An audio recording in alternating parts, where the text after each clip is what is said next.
Sa video na ito ay pag-uusapan po natin ang patuloy na pagbagsak ng presyo ni Pi Network or mas kilala po sa token na Pi. Ayan. Kung isa ka po sa mga umasa or hanggang ngayon ay may hawak pa rin or holdings pa rin na Pi token, siguradong ramdam mo na ang bigat ng pagbaba nito.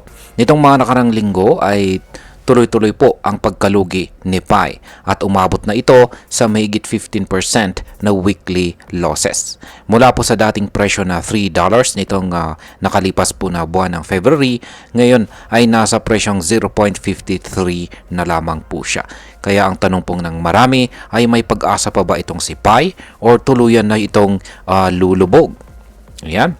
Kaya sa video na ito ay pag-uusapan po natin ang mga technical indicators na nagpapakita kung bakit po patuloy ang nararanasang pagbagsak sa presyo ni Pi. At maliban po rito ay ano po ang posibleng mangyari sa susunod at kung ano po ang epekto nito para sa atin bilang mga Pinoy crypto traders at investors na interesado rito kay Pi Network. Ayan, pero bago po tayo magpatuloy, ay pakibasa na lamang po muna ang disclaimer dito sa ibaba ng ating screen. At ayan, simulan po natin sa unang katanungan kung bakit po tuloy-tuloy ang pagbagsak ng presyo ni Pi.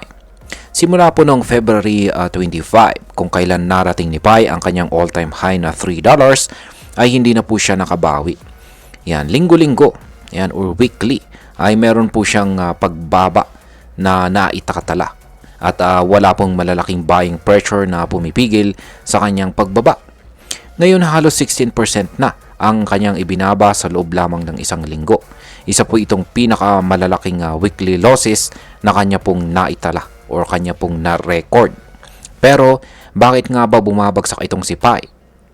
Ayon po sa mga technical analysis, isa sa malalakas na signal ng bearish momentum ay ang tinatawag po na MACD indicator.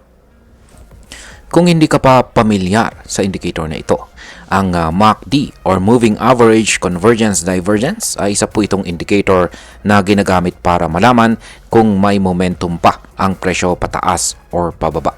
Kapag ang MACD line ay nasa baba ng signal line, ibig pong sabihin nito ay humihina na ang buying activity o ang pressure mula sa mga gustong bumili. At dito sa kaso ni Pi ngayon, ang kanyang MACD line ay nasa ilalim po ng kanyang signal line. Isa itong malinaw na senyales na mas marami ang gustong magbenta kaysa sa bumili. Kaya lalong nadadagdagan ang pressure para bumaba ang kanyang presyo. Ayan, bukod po sa MACD ay meron naman po tayong balance of power dito. Ayan po yung chart ng ating balance of power na nagpapakita po ng negative signal. Ayan, isa po ito sa pinagbasehan ngayon ng bearish signal ni Pi kung saan ay yan, tinatawag pong balance of power or BOP. Ito ay indicator na sumusukat kung sino po ang may control sa market at yan po ay kung yung mga buyers o yung mga sellers. Kapag positive po ang BOP, ibig sabihin ay mas malakas po ang buying pressure. Kaya ang tsansa na tumaas, kaya may tsansa po na tumaas ang presyo. Pero kapag negatibo naman ito, tulad po ng kalagayan ni Pi ngayon na nasa negative 0.12, nangangahulugan ito na ang mga nagbebenta or mga sellers ang siyang may control at mahina po ang resistance ng mga gustong bumili. Sa madaling salita, hindi lamang si Pi ay bumababa kundi wala ring laban ang mga buyers para pigilan ito. Isa itong napakalinaw na sinyalis na marami sa mga holders ay nawawalan na ng tiwala at pilit na ibinebenta ang kanilang mga token. Ayan. Ngayon, ang sunod naman na indicator natin dito ay ang tinatawag na 20-day EMA.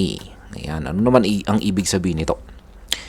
Ang indicator na ito ay dapat po nating pagtuunan ng pansin. Ayan. Sapagkat ito po ay ginagamit para malaman ang average na galaw ng presyo sa loob ng 20 trading days. Ayan. 20 araw Ngayon, si Pi ay nasa presyong 0.53, samantalang ang kanyang 20-day EMA ay nasa presyong 0.56. Ibig pong sabihin nito ay mas mababa ang kasalukuyang presyo niya kaysa sa average. At ito po ay nag-uudyok ng isang short-term bearish momentum. Kapag ang presyo ng isang asset ay hindi kayang lampasan ang 20-day EMA, indikasyon ito na posibleng bumalik siya sa mas mababang presyo, gaya ng kanyang all-time low na 0.40. At kung hindi pa rin po maibabalik ang tiwala ng mga investors, posibleng lalo pang bumaba si Pi sa mga darating na araw o linggo. Ngayon, ang sunod po nating katanungan dito ay may pag-asa pa bang tumaas itong si Pi? Ayan, sa kabila po ng lahat ng ito, may maliit pa rin, meron pa rin naman pong maliit na pag-asa si Pi kung sakaling magkaroon ng buying support or demand. Kung sakaling may rebound, pwedeng tumaas muli ang kanyang presyo papuntang 0.79 na siyang susunod na target resistance level. Pero para mangyari ito, kailangan po ni Pi ng mas malakas na buying volume. Pagbabago po sa market sentiment at syempre mas malinaw na development mula po sa team ng Pi Network mismo. Hanggat hindi pa nagkakaroon ng full launch o mass adoption sa paggamit po ng Pi sa totoong buhay, gaya po ng real world payment system, partnerships at token utility, mananatiling pababa ang takbo ng presyo nito. Ngayon ay pag-usapan na po natin ang posibleng epekto nito para sa atin bilang mga Pinoy crypto traders at investors ni Pi Network. Yan para sa atin bilang mga Pinoy na nagtiwala dito kay Pi, ito po ay isang malaking wake-up call. Marami po sa atin ang umaasa pa rin na balang araw ay magiging milyonaryo po tayo sa pag-hold ng ating Pi tokens. Pero kung titignan natin ang technical analysis ngayon, malinaw na wala pang balita or developments na nagbibigay ng pag-asa para kay Pi. Kaya kung ikaw ay isa sa mga early miners or believers ni Pi, panahon na siguro para pag-isipan ng mabuti ang risk ng patuloy na paghawak or pag-hold dito. Wala pa rin pong malinaw na timeline kung kailan po magiging available sa open. Wala pa pong timeline kung kailan po magiging fully open itong si Pi. At habang tumatagal po, ay yan nga, mas lalong bumababa ang kanyang value. Bilang panguli, ang masasabi ko naman tungkol dito ay para sa akin, si Pi ay isang project na may magandang pangarap pero kulang pa rin po sa execution at saka transparency. Ang daming pangako pero wala pang resulta.